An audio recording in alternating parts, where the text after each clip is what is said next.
Sometime in the autumn of 1440, the Bishop of Nantes received a report that made his blood run cold. Children were disappearing, not just one or two, dozens, taken from the villages surrounding a single estate in the west of France. Parents arrived at the castle gates begging for answers. They were turned away.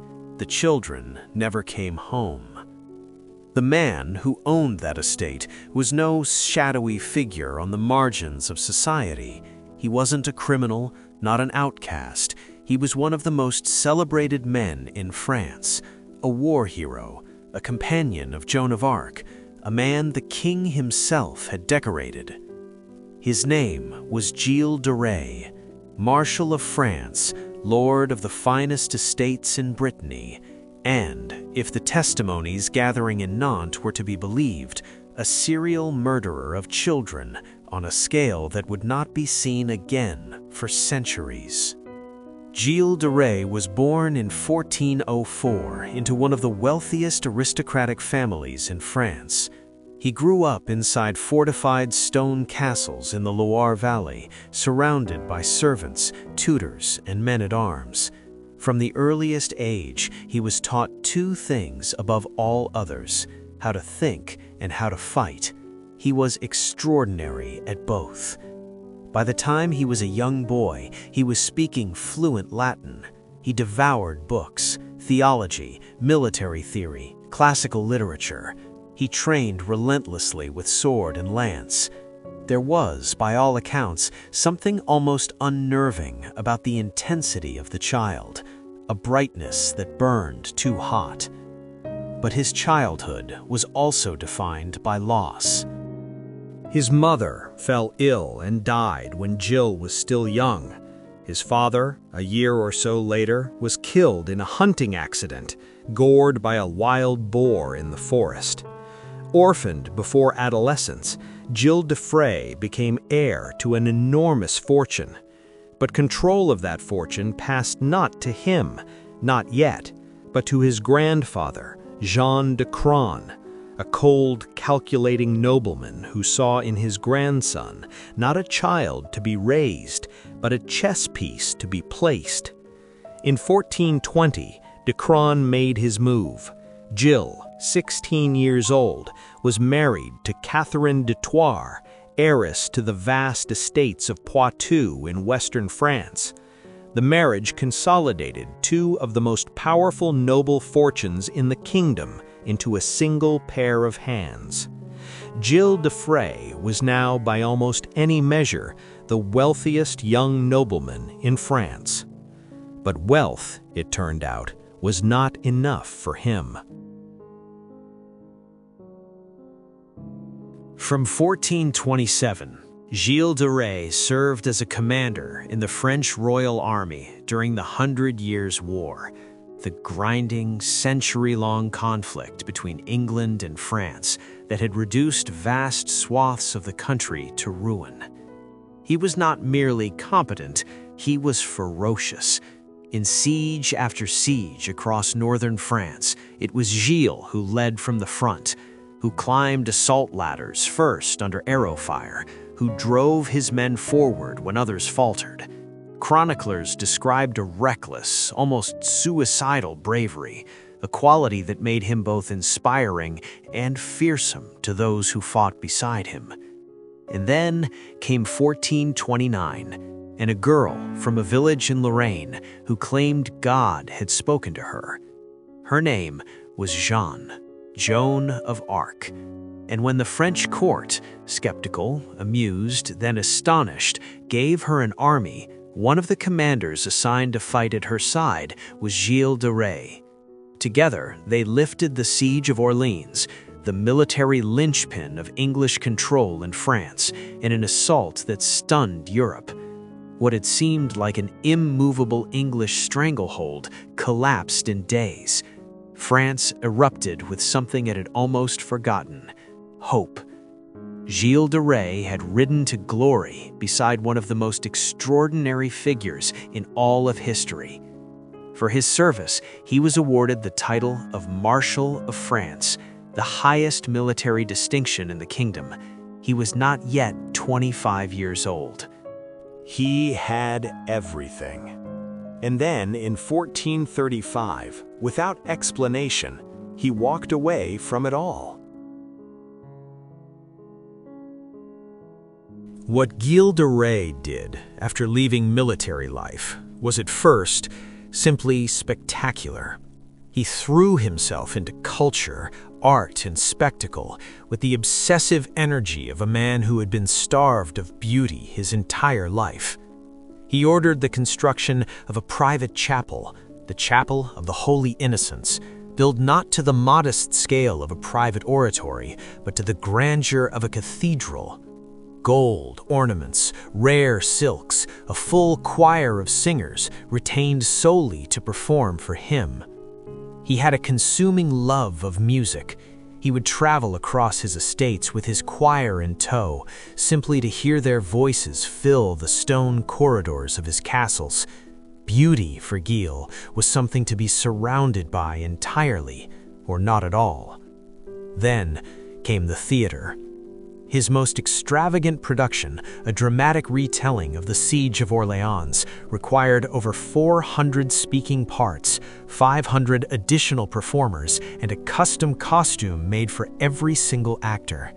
Costumes that were then discarded after each performance, never to be worn again. Food and wine were provided free to all spectators, entire feasts, unlimited, all at his personal expense. He was not spending his wealth, he was detonating it. Within a few years, the largest private fortune in France had been reduced to rubble.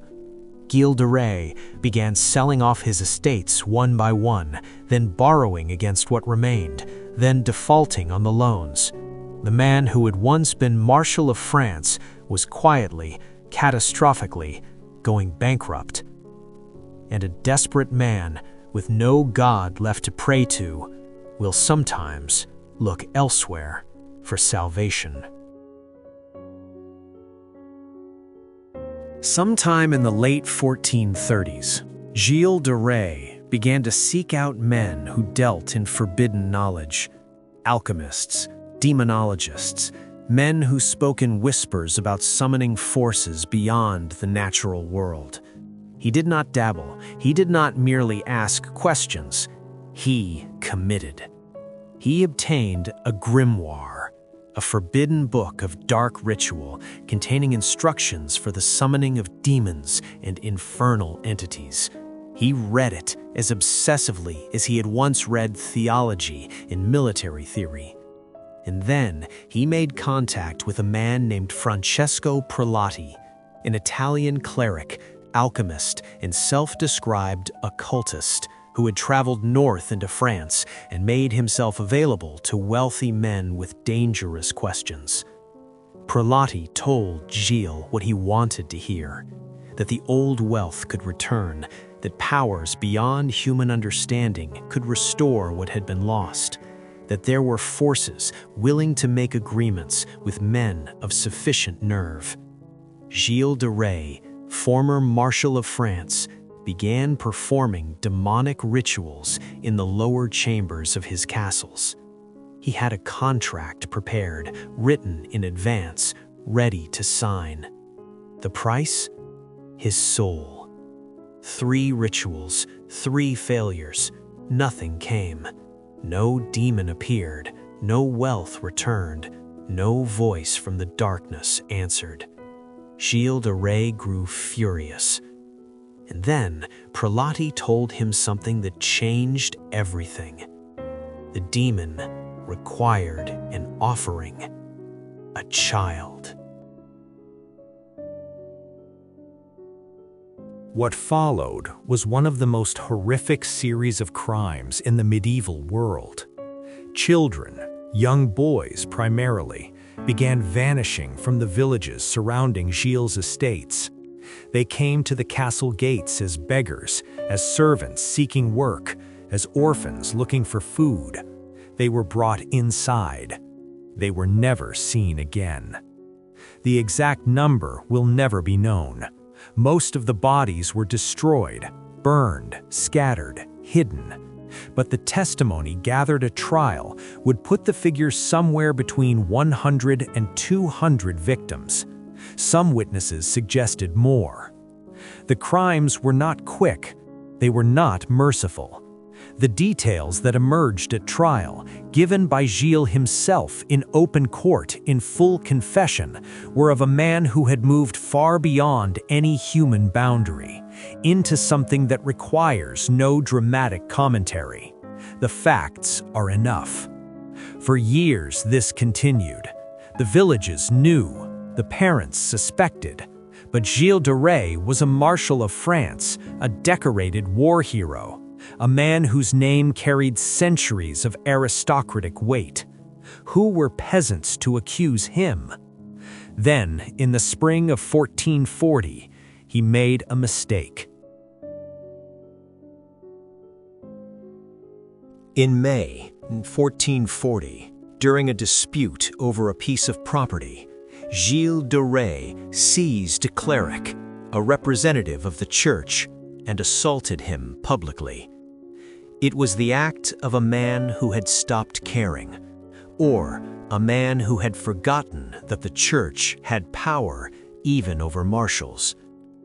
The Bishop of Nantes began an investigation, and once the church started looking, the whispers that had circulated for years began to crystallize into testimony. Parents came forward, servants came forward, villagers who watched children walk towards the castle and never return, they came forward. On September 13, 1440, Gilles de Rais and several of his servants were arrested.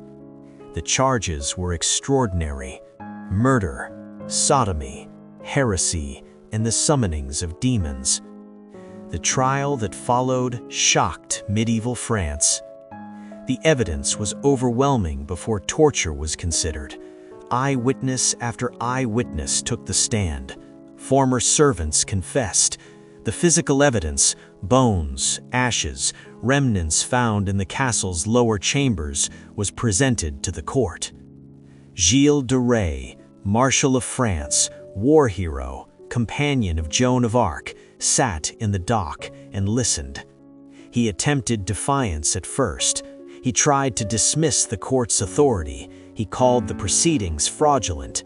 But the weight of the evidence was absolute.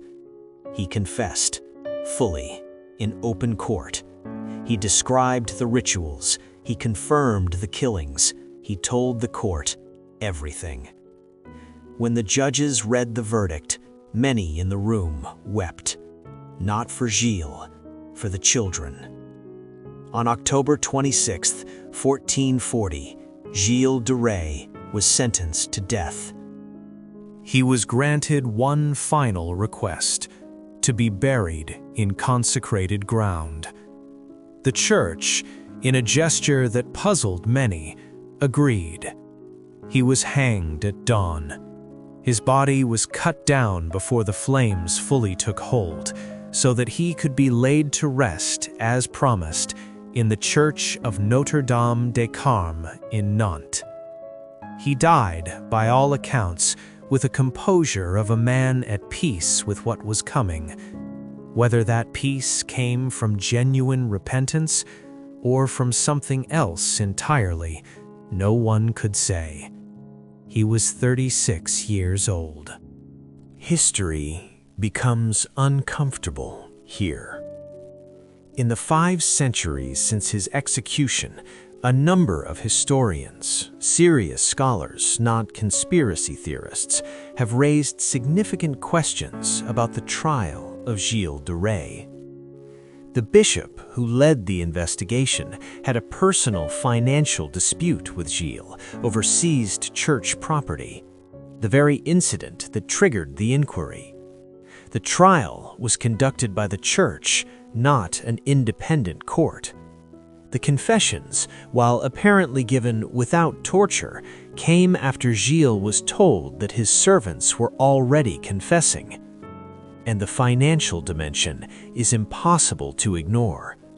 Gilles de Rais owned some of the most valuable estates in Brittany.